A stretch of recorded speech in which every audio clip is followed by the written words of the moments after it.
Hello out there. Valentine is coming. It's another season of love, and it's another time of breakfast serving. I hope it doesn't reach your side. Serving breakfast is a common thing, a common phenomenon that has come to stay among our young people nowadays. A lot of people have different reasons why they serve breakfast. By the way, what does it mean to serve breakfast? Of course, it means that perhaps you are in a relationship with someone and then you want to call it quits with that relationship. You don't want to do again. You don't want to be in that relationship again.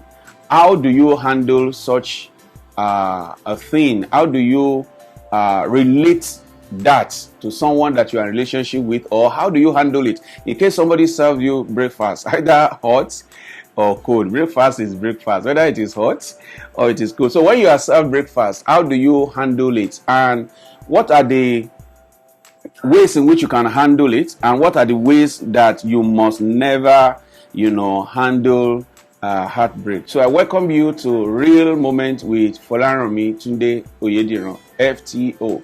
I'm still your host, Folaranmi Tunde Oyediran. So how do you deal with heartbreak? That's what we're going to be discussing today. And I want you to follow me very closely. Pain attached to heartbreak could be very, very, could be very, very painful. When pain is painful, that means it's double pain. All right. So it's actually very painful. You've raised your hope. You've been in a relationship with someone.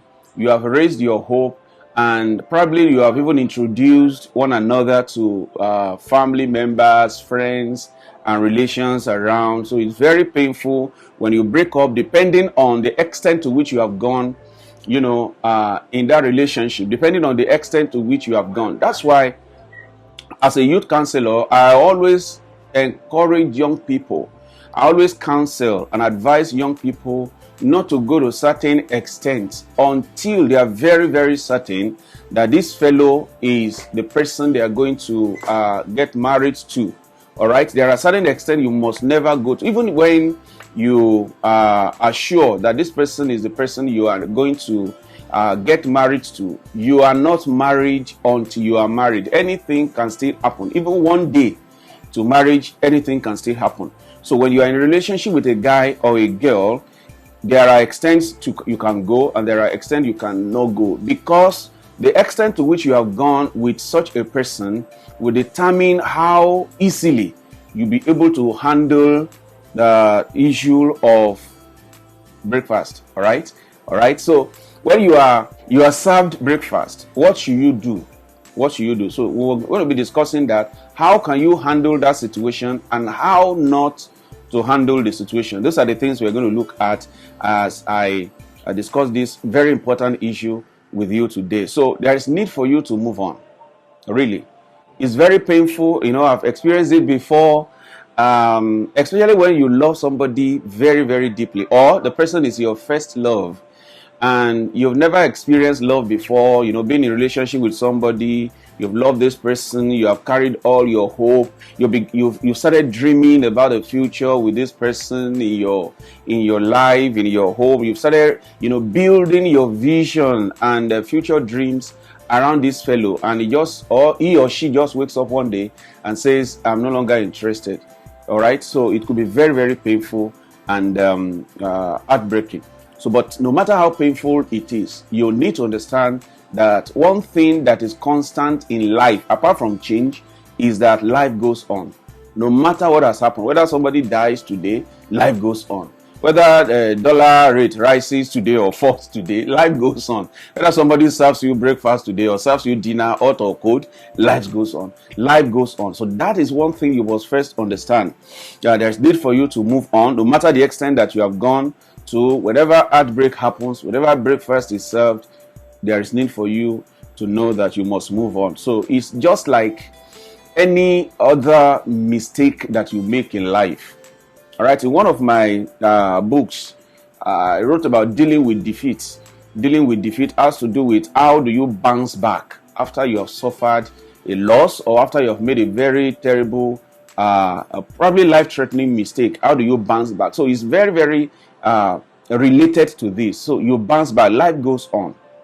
And that is the pure and simple truth about life. No matter what has happened, life must continue. It may be very difficult and sometimes seemingly impossible, but is practically doable. All right. So how do you handle breakup? Number one, you must tell yourself that it's one of those things in life. And really, it is. It is. It is. Disappointment comes in life. People you trust can disappoint you. People you have built your hope around can disappoint you. Even family members, someone that you are from the same home can disappoint you. A father can disappoint you. A mother can disappoint you. Disappointment comes in life.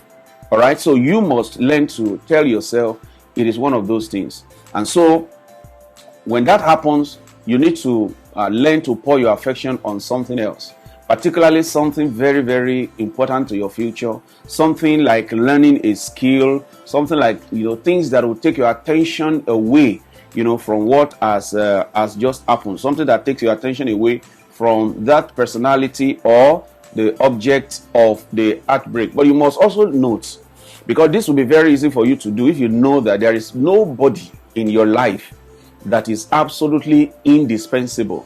There is nobody. The only person that is indispensable in our life as people living on earth is the Almighty God. He's the creator of everything. He's the one who holds everything together tightly. So that is the only personality that is indispensable in our lives. We have had people, probably they grew up without having father, they grew up without having mother, and they still excelled in their life. They survived in their life. So nobody is absolutely indispensable. And so this will help you, that when somebody says, I'm no longer interested in you, that is not the end of your life. And that is why you must not heap the blame on yourself. You must not heap the blame on yourself and become so despondent that some will even go to the extent of wanting to commit suicide. I learned the story of a girl that cut herself and poured her pain on that, I said, okay, if I cut myself, use blade to cut herself with a very deep cut in her hands, and then in her mind, she was transferring the pain into that cut. People go to some very terrible extent. Some will even commit suicide. Some will kill themselves. So you see, if you kill yourself, in fact, that guy will even pass beside your house. Will come and pay your parent condolence visit. I pray that will not be your own. All right, it won't happen to you like that. It will even pass beside your graveyard, like they always say. If you die because of one person, several hundreds of girls or guys will pass by your graveside, and they may even spit on you and say, "Look at this nonsense guy. This is where he is. He ended up his life." So don't heap the blame on yourself. Don't think that your life has ended. Your life has not ended. Your life has not ended. If there is anything at all, it has just begun. It has just added to you what is called experience. Because what gives us experience in life are the things we have passed through, the situations and circumstances that we have passed through. And most of your pains will eventually becomes a message to your generation. The things that you have passed through by virtue of your personal experiences will become something you'll be able to affect your generation with. I'm sure you have learned one or two things from this video. And next time that I come your way, I'll be talking about how soon can you get involved in another relationship after you have been served breakfast. How soon can you begin to prepare another food? All right. So I'll see you then. I hope that you have a very wonderful Valentine, and you will not have to eat breakfast at this time. Thank you.